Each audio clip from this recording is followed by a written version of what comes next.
Mayong sayong kabuntago na pod sa tanang mga suking tig paminaw. Nga nagsunod niining ato ang Divine Healing Transmission of the Angels of Supreme Light. Ugaban karon sa ako ang mga kaubanan, kamaturang Ruthin Hearns o kamaturang Ramon. Ako maingon nga mayong sayong kabuntagon kanatong tanan. Sa didto pa ako sa paraiso nga giliminan pa ako sa kangit-ngit.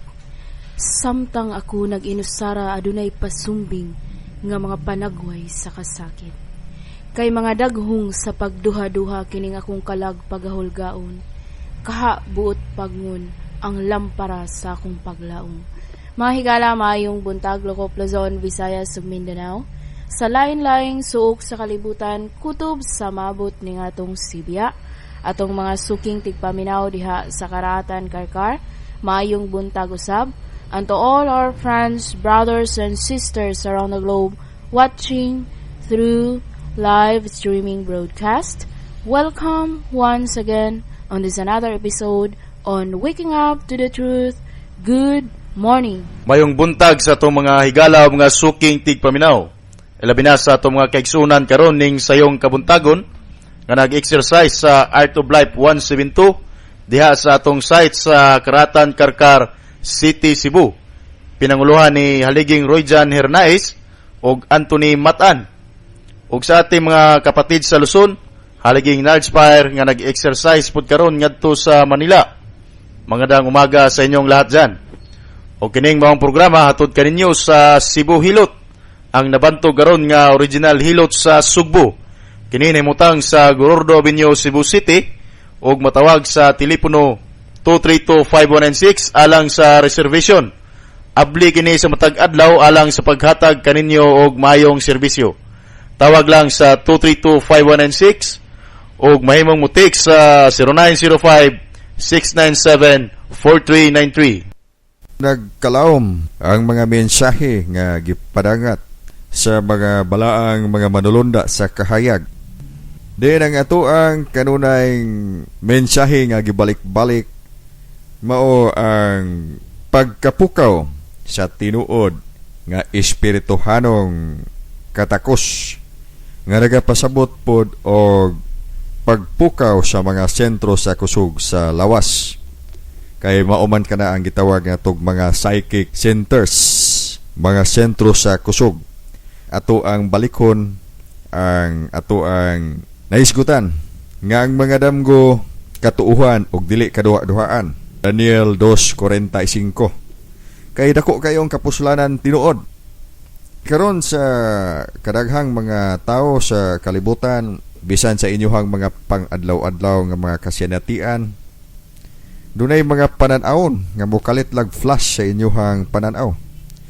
Unya kana dunay dakong mga kahulugan. Kay transmission man kana sa higher dimension nga nag-capture sa imuhang transmitter mind. Mao kining ato ang mind sa labutan.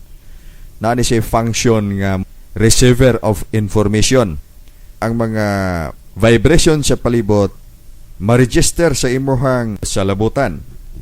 Mao kanang ang pag-abli sa mga sentro sa kusog usa kadako kaayong kahimuan nga makatabang sa pang-adlaw-adlaw nga mga pagpangsikay-sikay sa kinabuhi. Mabalansi ang mga sentro sa kusog, ilabi na og ang mga pagkaabli sa atong espirituhanong salabutan. Dunay dako nga koneksyon sa mga mensahe sa mga manulunda sa kahayag. Ang ato akarong gidalang mensahe para sa tanang mga katawhan. Wala nagahisgot o mga pagtuo sa tao kay bisig unsa nga klaseng pagtuo. Kaya ang mensahe karon sa mga manulunda sa kahayag ang pagkaamgo sa espirituhanong kamatuuran. Kaya ang espirituhanong kamatuuran mao may tinuod nga agianan para maamgo sa usa ka tawo ang tinuod nga tumong sa kinabuhi dinhi sa pagpakabuhi sa kalibutan. Muning ang ato ang nahisgutan atong balikan ang mensahe sa inahan sa tanang mga inahan. Karon basig mahibulong ning ato ang mga kaigsuonan nga nagasigi kog balik-balik sa mga mensahe sa mga manulunda sa kahayag.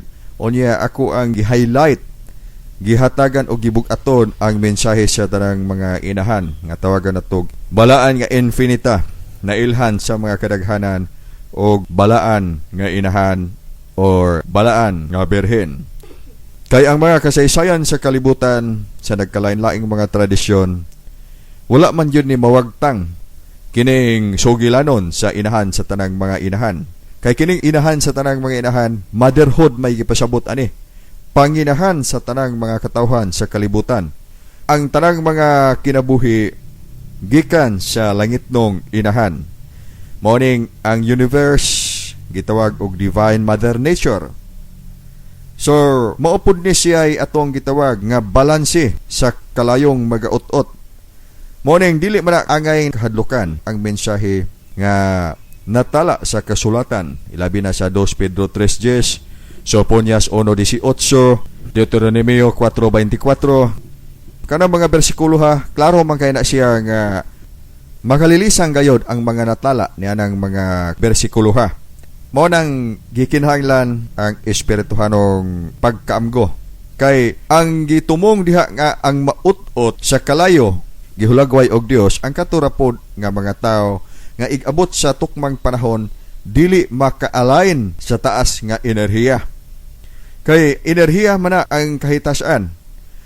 Wala lay haom nga ikahulagway ang mga katawhan pag maghisgot nagpinakataas sa tanang mga kahitasan nga tawagon natog Dios, makagagahom, God.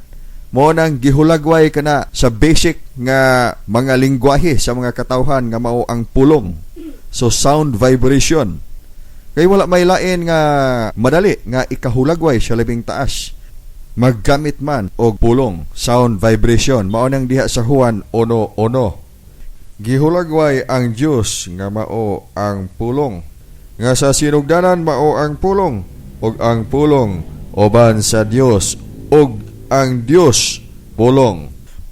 Mao kanang ang vibration nga pang espiritual kinahanglang atong maunat kay ang inahan sa tanang mga inahan, infinita goddess. Sa kadaghanan atong gitawag og balaan nga berhen nga adunay pangalan sa espiritual nga dimensyon nga sa ako nang gihisgutan, wala pa ni ang mga gidayag nga mga libro gitamod sa kadaghanan. Wala pa ang mga libro nga tinago kay ang tanang mga kasaysayan karon nga ato ang mga gihisgutan pabalik-balik sa paghisgot sa bag-umang mga kapanahunan. Apan sa wala pa mahimugso ang kining universo, ibase lang nato sa pagtuon sa siyensya. 14.5 billion years ang mga panahon nga nilabay na himugso ang kining universo. Unya, ang mga sugilanon nga ato ang gihatagan o gibugaton ang bag-ong kapanahunan karon sa Anyo Domini. Unya, ibalik nato sa sugilanon ni Adan og Eva ngadto sa panahon ni Abraham, Jacob, dere padagan sa panahon ni Haring David, hantod na sa panahon sa Anyo Domini. Kanang mga panahona wala gay mulapas og 10,000 katuig ang milabay. Unya, ang mga sugilanon sa sibilisasyon sa kalibutan dugay na kaayong panahon. So, unsa mang mga kasaysayan sa mga unang panahon nga tinuod nga nahitabo nga wa may access ang mga katawhan nga natala diha sa kasulatan. Mao nang ang pagtulunan karon gihatagan og giya ang mga katawhan nga natala sa Biblia, natala sa kasaysayan. Ang uban wala matala. Mao nang og dunay mga material nga mga references, duna po'y espiritual nga mga references.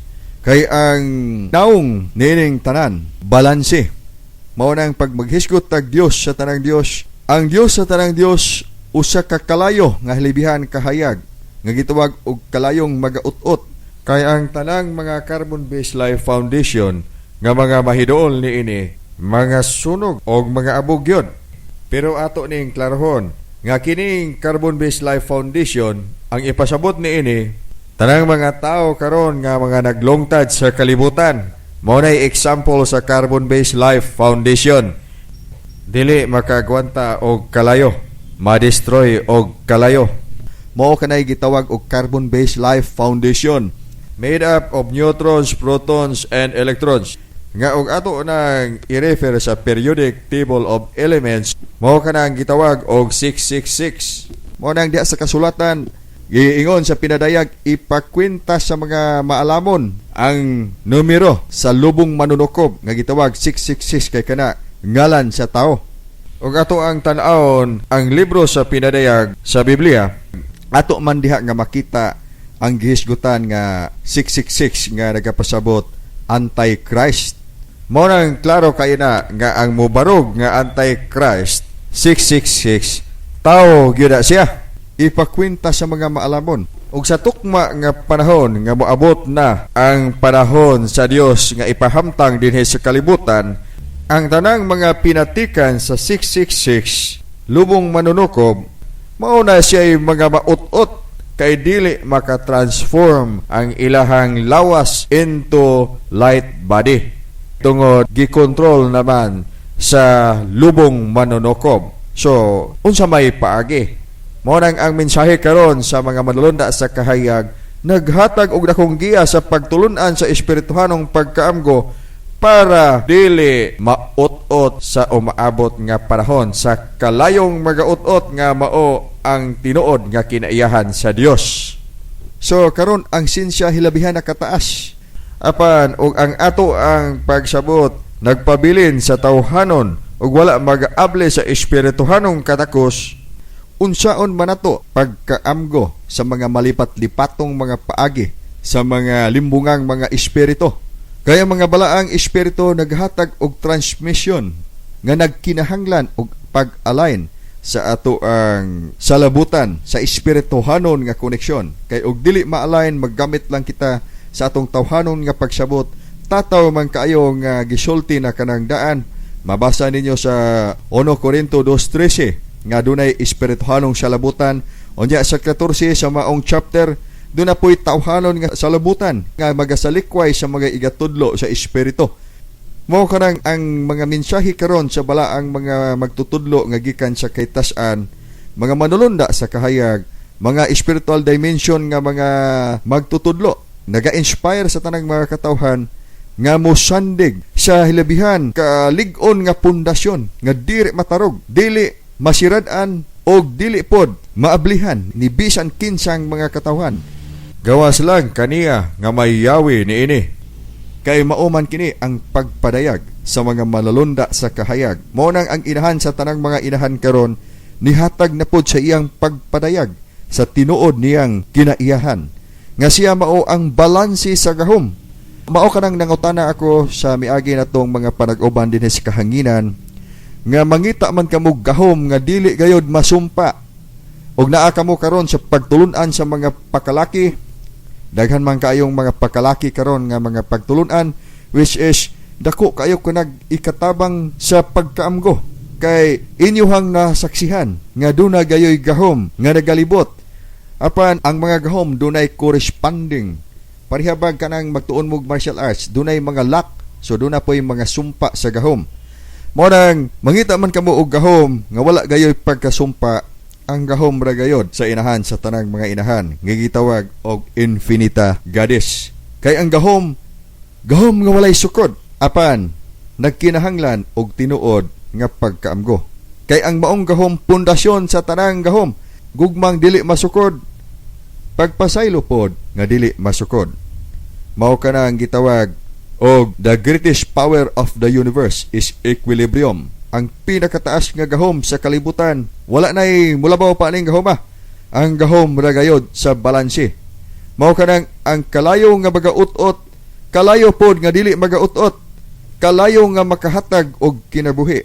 Mubalik lang kita sa tinuod nga landong sa kahayag sa labing taas. Pinaagis sa mga manulunda sa kahayag. Mao pod kanay mga mensahe karon sa mga manulunda sa kahayag og sa inahan sa tanang mga inahan nga sa ako nang naingon, makita man kasagaran sa daghang mga naa sa pagtuo nga dunay mga pananawon. Makakita sila ni Ginoong Kristo sa ilang pananaw, makakita baron sila sa mga santos nga ilahang gituuhan. Apan unsa may tinuod nga mensahe ni ana? Ang tinuod nga mensahe mao kanang ang mga damgo katuuhan ug dili kaduha-duhaan.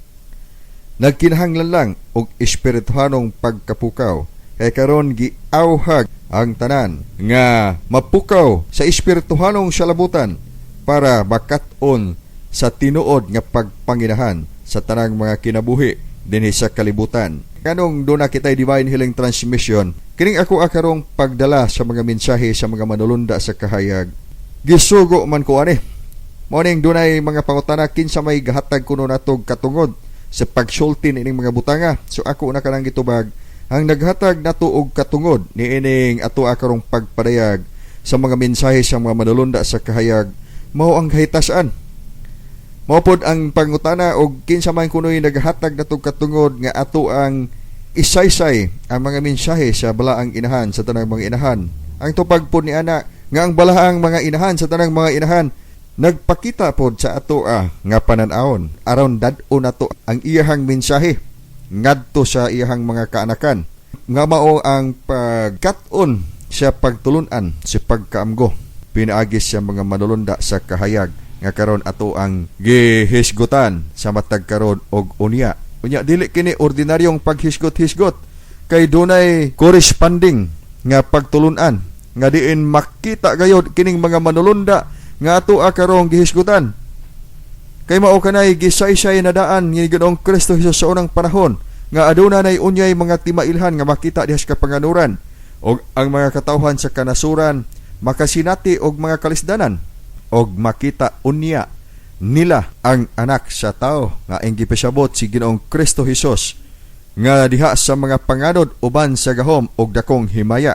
Unya ako na kanang gipasabot kay mensahe sa mga manalunda nga pasabton ang mga katawhan sa tinuod nga agianan. Unya dili nato ikasilikway karon ang kamatuoran nga daghan gayod ang mga tawo nga mga namiya gikan sa pagtuo kay gisaysay naman pud kanang daan. Sa 1 Timoteo 4:1 gitataw sa ibalang espiritu nga sa kaulihiang mga panahon daghan ang mga pamiya sa pagtuo tungod sa ilang pagtagad sa mga malimbungong espiritu ug mga tuluuhan sa yawa. So kinsa may ipasabot ining mga malimbungong espiritu ug sa mga tuluuhan sa yawa? Mao kini karon nga dili kita magahukom og kinsa kana sila ug unsa kana sila. Apan ari lang kita sa pagpukaw sa atong espirituhanong salabutan kay ang pagkahigmata nato sa atong espirituhanong salabutan magahatag man kanato og tinuod nga pagkaamgo nga kita magalakaw sa atong kinabuhi tungod kay kita nakahibalo nga mao gayod kini ang kamatuoran. So dili kita madakdak. So sama nining giingon ni Ginoong Kristo Hesus nga ang butang nga magaguyod og laing buta pareha silang duha mahulog sa gahong. So sama ning mag-ingon ta nga dili gid ta magpatatak og 666 daw karon. Ipakwenta man sa mga maalamon. Unsao man kaha og wa nato ang kaalam. Kining kaalam kay gisgutan dinhing dapita espirituhanong kaalam. Dili tawhanong sa labutan o kahibalo. Kay dako og kalahian ang kinaadman ug ang kahibalo. Ang kinaadman dili matudlo og tao. Ang kahibalo matudlo ni bisan kinsa.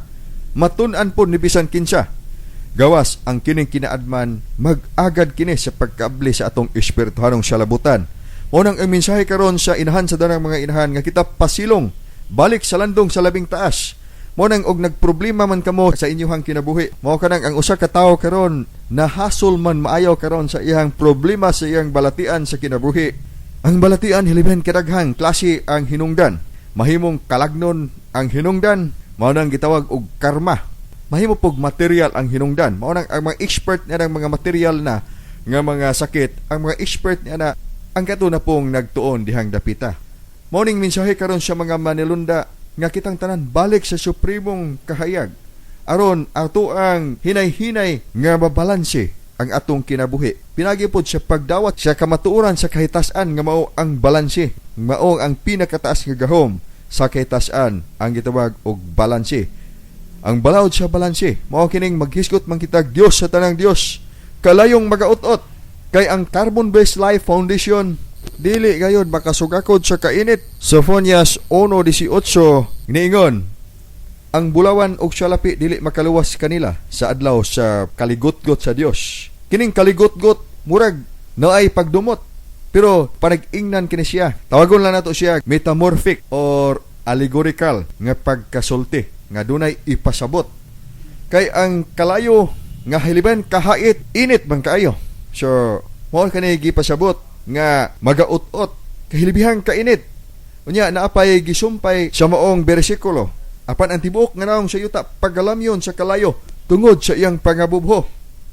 So, nganong magabubho man ang Dios sa tanang Dios nga iya naman ang tanan. So again, balik ta nga kanang pagkasulti allegorical kana siya, figurative speech nga igipasabot, dunay mensahe nga buot ipasabot. So unsa may buot nga ipasabot sa maong pagpamulong. Apan ang tibuok naong sa yuta pagalamyon sa kalayo. So balik ta sa ato ang gibasihan nga ang Dios usa ka kalayong magaut-ot. Atong tan-awon nga og ang adlaw man mukunsyad dinhi sa yuta kinsa may dili maut-ot. So ang adlaw kinaiyahan nga iyahang kahayag kalayo. Unya dili ordinaryo nga kalayo. Kay ang tanang mga butang nga nag-exist masunog, lakip na dili mga tao tanan masunog. So ang Dios sa iyang tinuod nga kinaiyahan usa ka kalayong magaut-ot. Now karon kinsa may maluwas og ang Dios sa tanang Dios mukunsad sa kalibutan. So ang mga maluwas kato ra pong mga tao nga motuman sa insaktong paagi nga gihatag sa Dios. So ang maluwas kato ra pong mga katawhan nga motuman sa insaktong paagi nga gihatag sa Dios. Mao kini karon ang mga manulunda sa kahayag nagahatag sa insaktong paagi ug ang inahan sa tanang mga inahan nagaawhag sa tanan niyang mga kaanakan nga mopasilong sa landong sa labing taas ug naghatag kanato og authority niining atong pagpamulong karon diretso gikan sa katasan. Mao nang ningon ko sa mga tao dili kini pagpamugos ang atoa.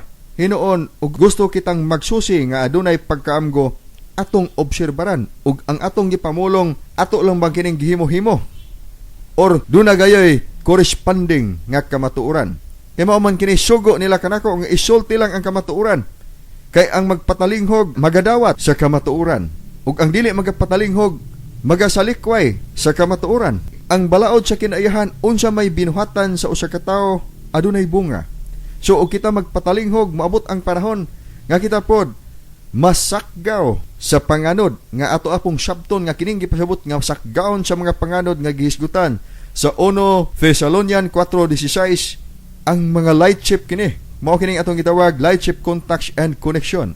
Kay dunay material nga science, dunay spiritual science.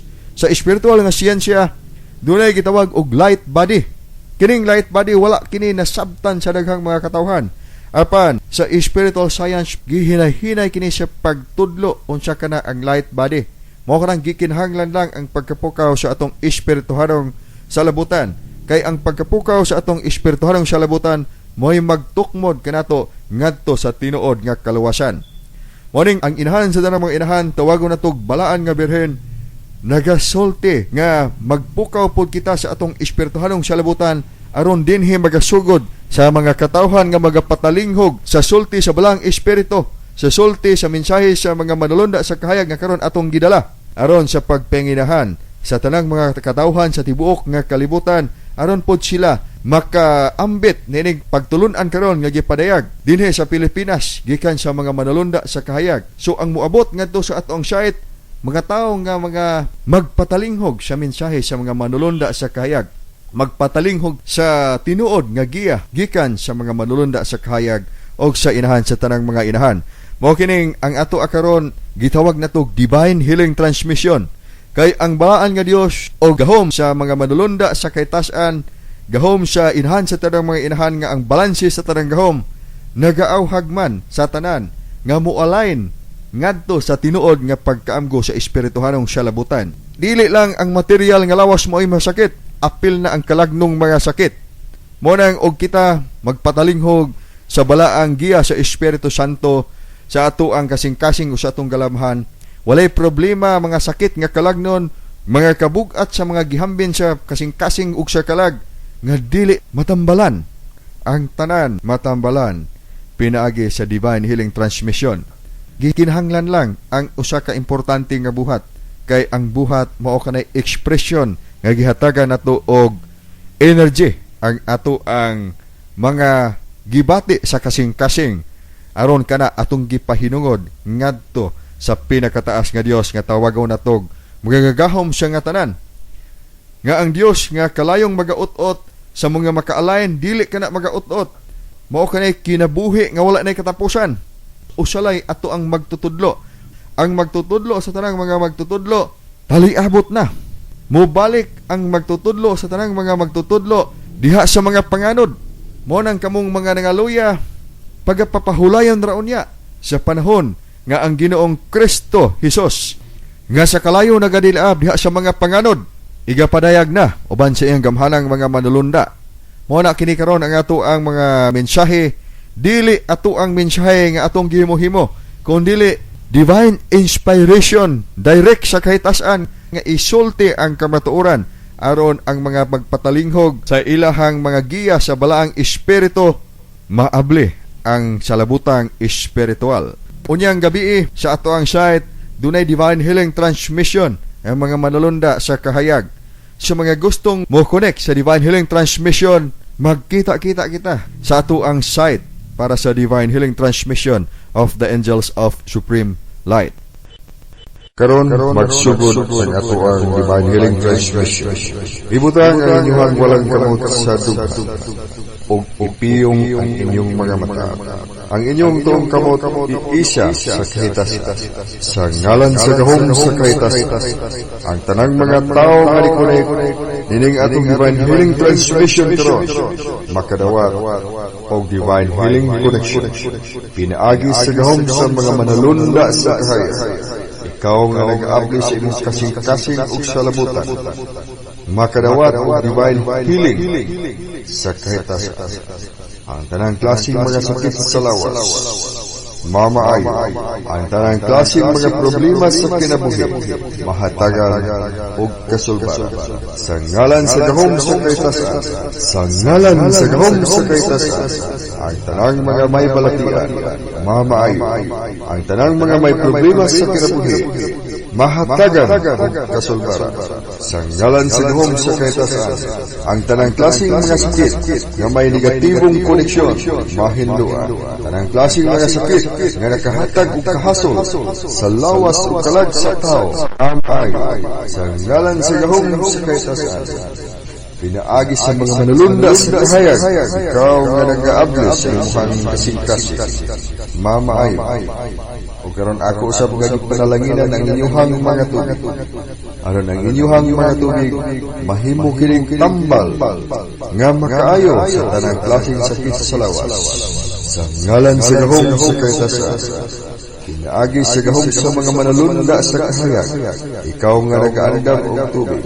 Ang inyuhang tubig karon panalanginan sa gahom sa kahitasan, aron ang inyuhang tubig mahimo kining tambal nga muayo sa tanang klaseng mga sakit sa lawas. Sa ngalan sa gahom sa kahitasan, ang inyuhang mga tubig mamahimong tambal. O karon ang inyuhang tubig makaayo na. Og daghang salamat sa gahom sa kahitasan. Og para sa mga gustong makadawat sa balaang lana nga gipanalanginan sa gahom sa kahitasan, magkita-kita kita sa ato ang site. Og para sa mga gustong dunay ipadala ka na ninyo sa Piram Solom 172 PO Box 509 Cebu Central Post Office 6000 Cebu City, Philippines. Sa ngalan sa ato ang technician, Engineer Chris Remonde, og ni Engineer Marciano Lapas sa transmitter site, kinilang si Kamaturang Ramon, hangtod sa sunod higayon. Daghang salamat og tamis lang gyapon pagingon, mayong buntag kanatong tanan. O ginin si Kamatorang Roslyn Hearns, maayong buntag ug maayong pagpanikay sikat. O kini si Piram Solom 172, mayong buntag.